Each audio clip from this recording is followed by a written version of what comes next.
Olá, meu nome é Dulcineia Penavolpe, sou professora e enfermeira do curso técnico de enfermagem da ETEC Francisco Garcia. Hoje nós estaremos demonstrando a técnica de mensuração dos sinais vitais, certo? O que são os sinais vitais? Sinais vitais são dados que vai fornecer ao médico, né, o estado clínico do paciente, como que ele está naquele momento. Um dos sinais vitais é a pressão arterial, né? Como que está a pressão do paciente.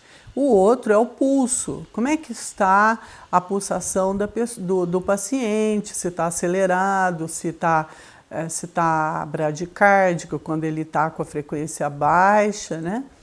E a temperatura, que a temperatura ela é muito importante porque a temperatura indica o estado clínico também. Se ele tiver com uma temperatura alta, indica que tem alguma infecção, alguma inflamação, e temperatura baixa também a pessoa não pode estar com a temperatura baixa, que precisa de uma temperatura certa para o metabolismo do corpo, certo? E também tem outro dado que é a respiração. Então, a respiração é como que a pessoa está, como é que estão os pulmões da pessoa, né? Então, indica que se ele tiver alteração, ou ele tem um problema cardíaco, ou ele tem um problema pulmonar. Então, tudo isso é de muita responsabilidade para a enfermagem. Tem que ser feita na técnica correta, adequada, certo? Então, para fazer essa mensuração dos sinais vitais, primeira coisa, eu tenho que lavar as minhas mãos, certo? Então, se eu, no momento agora, eu não consigo lavar minhas mãos, eu vou colocar o álcool gel. Então, nós vamos colocar o álcool gel. De que maneira que tem que ser feita, né? Ela tem que ser feita, passado, numa quantidade ideal, que nós fazemos passar o álcool gel na mesma região que nós lavamos, a mesma técnica. Então, como nós lavamos as mãos assim, nós vamos passar na mão 7 vezes de cada lado, né?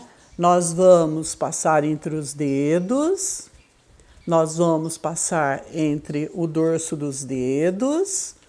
Se for necessário, nós vamos pegar mais, que pelo que a gente está vendo não está sendo necessário. E aí nós vamos aqui passar no outro dorso da mão, certo? Depois o polegar. E depois as unhas. E depois, algumas vezes, alguns falam que não é necessário o punho, mas nós acreditamos que é importante, ok? Então, minha mão, ela está higienizada e eu vou conseguir fazer.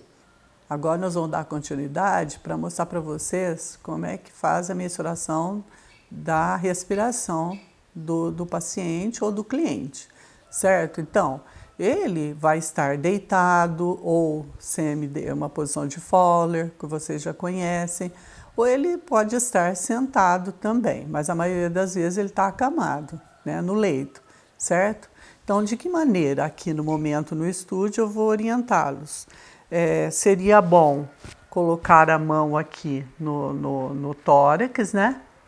Então, você vai observar quantas vezes ele vai elevar o tórax e abaixar. É um movimento respiratório. 1, 2. Então, vocês vão contar durante 1 minuto quantos movimentos respiratórios vocês vão mensurar, ok? Então, a respiração é isso. E depois nós vamos fazendo a anotação, que mais para frente nós vamos orientar, para depois fazer anotações no prontuário do paciente. Então, vamos dar continuidade a mostrar para vocês como é que se faz a mensuração da temperatura do paciente, certo? Então, os termômetros usados hoje é esse daqui, ó. Ele é digital, não pode ser aquele outro com mercúrio, ok? Então, ele é muito fácil. Mais um cuidado muito importante que vocês têm que tomar é algodão com álcool antes de usar a 70%, tá? Em que vocês vão fazer a higienização dele. Ó, higieniza, certo? E vamos colocar em um copinho aqui, descartando ele que está sujo.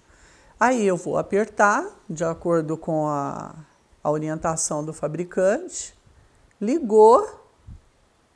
Que jeito que nós vamos fazer? Tá no sistema certinho de você colocar. Então, tenha um cuidado muito importante. Na hora de você colocar na axila do paciente, você tem que prestar atenção que secar bem a região do paciente, não pode ter suor, nada que vai interferir, tá? Essa é a temperatura axilar que chama. Existem outras temperaturas que nós vamos aprender na parte teórica. Então, axilar, nós vamos colocar esse bulbo aqui, que isso aqui chama-se bulbo, né? Essa pontinha metalizada, nós vamos colocar bem aqui no meio, centralizar a axila. Centralizou a axila, você vai dobrar o braço do paciente e se ele não conseguir sozinho, você ajuda, né? Então, até que ponto eu vou aguardar? Eu vou aguardar até que o termômetro mesmo vai indicar, ele vai apitar. Então, apitou, já deu a temperatura. Ah, a temperatura, nossa, eu estou observando que a temperatura está muito baixa. Alguma coisa está acontecendo, né? Se está normal, abaixo de 34, o paciente já está assim numa, né, uma temperatura muito baixa. Então, não pode, alguma coisa está acontecendo, certo? Então, dá mais uma olhada, coloca novamente e tal. Então, eu acabei, fiz o procedimento, ok? Vejo a temperatura para mim anotar. Ele já vai dar, por exemplo, 35,0, 0,1, e aí você vai fazer a anotação.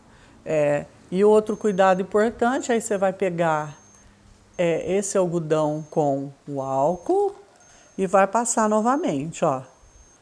Higienizou, descartou, e aí sim eu posso ser usado para outro paciente. Então, sem higienização eu não posso nem iniciar e nem terminar sem higienização, ok? Como vocês vão aferir a pressão arterial. O que eu vou usar? Eu vou usar um estetoscópio, que é esse equipamento aqui, ó. Então, ele tem umas olivas que nós vamos colocar aqui no ouvido para a gente ouvir.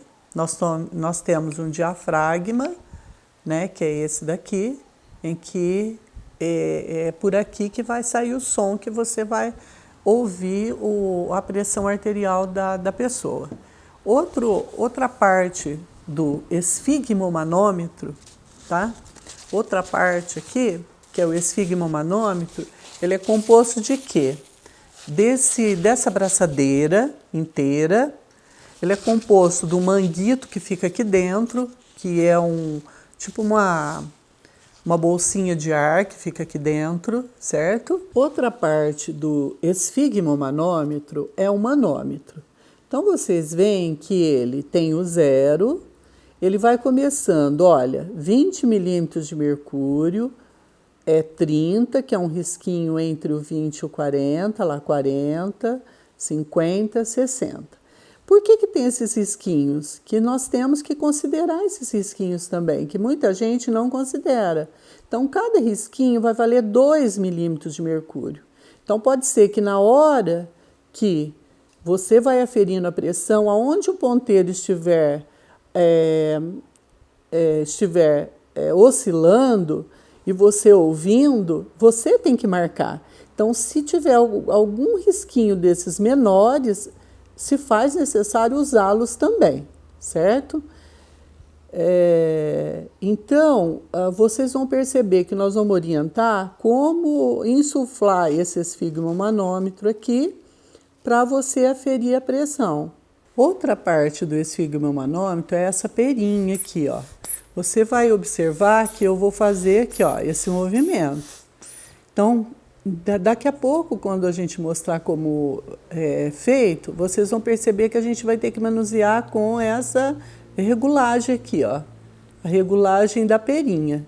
Então, para a gente insuflar, encher esta parte aqui, que é aquela bolsinha de ar, né, que é o manguito aqui dentro, eu vou ter que deixar essa perinha fechada. Então, como que eu fecho? Eu vou sempre para a esquerda. E para a direita eu vou abrir. Então, eu vou fechar pela esquerda para me encher de ar. Depois eu vou, quando eu estou aferindo, eu vou soltando devagar, devagar. Vocês observam como que eu estou fazendo, ó, os dedos apoiando a perinha bem dentro da mão e você vai regulando com o polegar e ajudando com o indicador.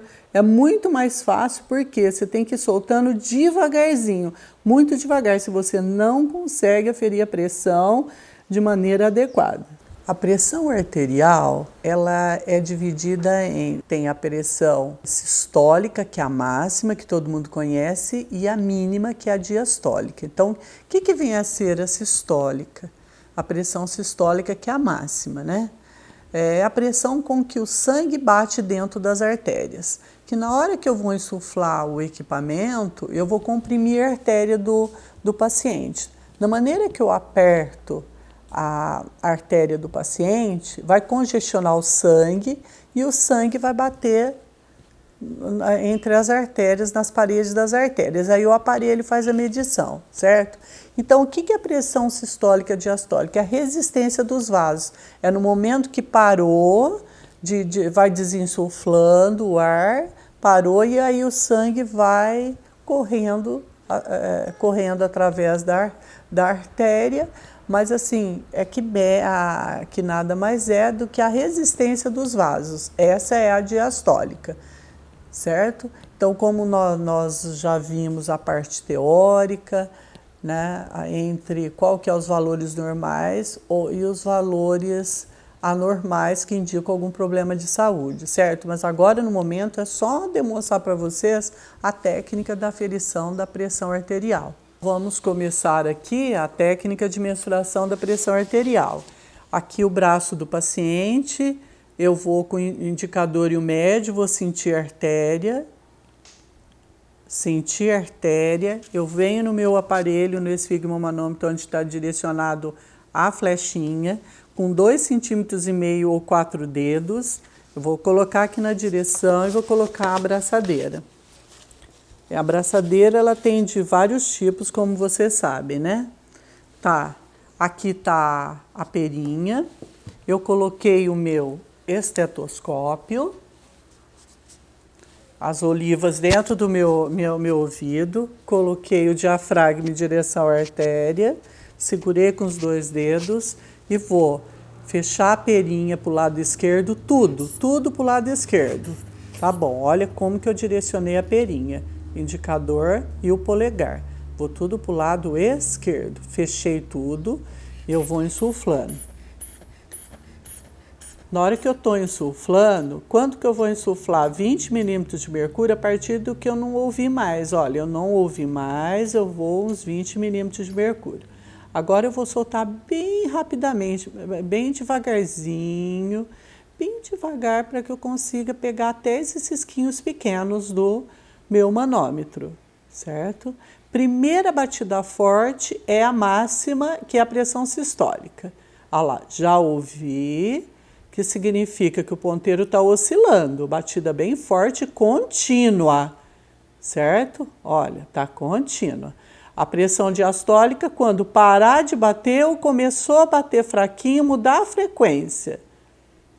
Então, no caso aqui, ele parou de bater já, eu já memorizei, vou soltando o ar inteirinho, certo? Soltei o ar, então já está pronto. Agora eu vou mostrar.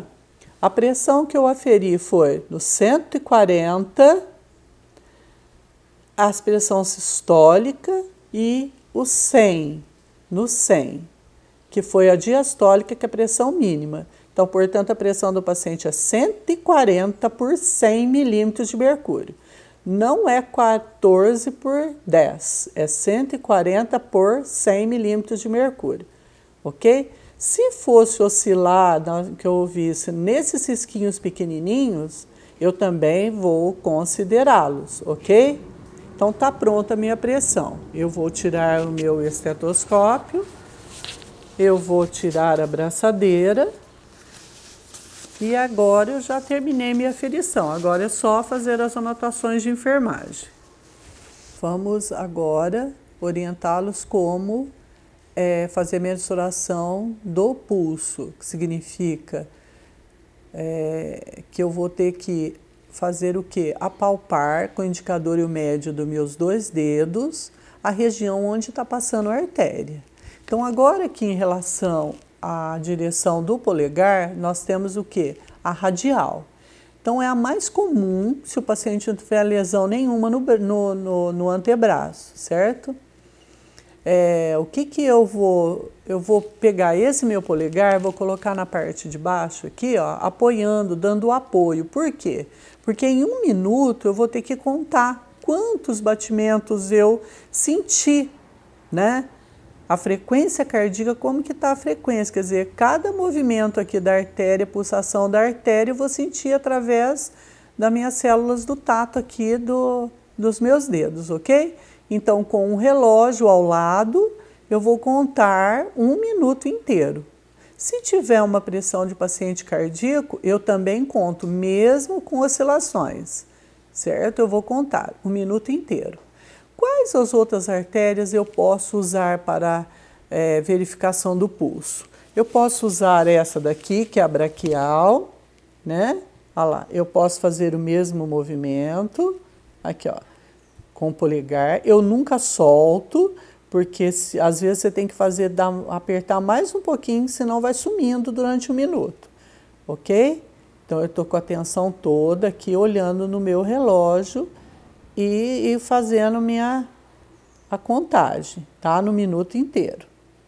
Que na teoria nós já aprendemos todas as observações do pulso.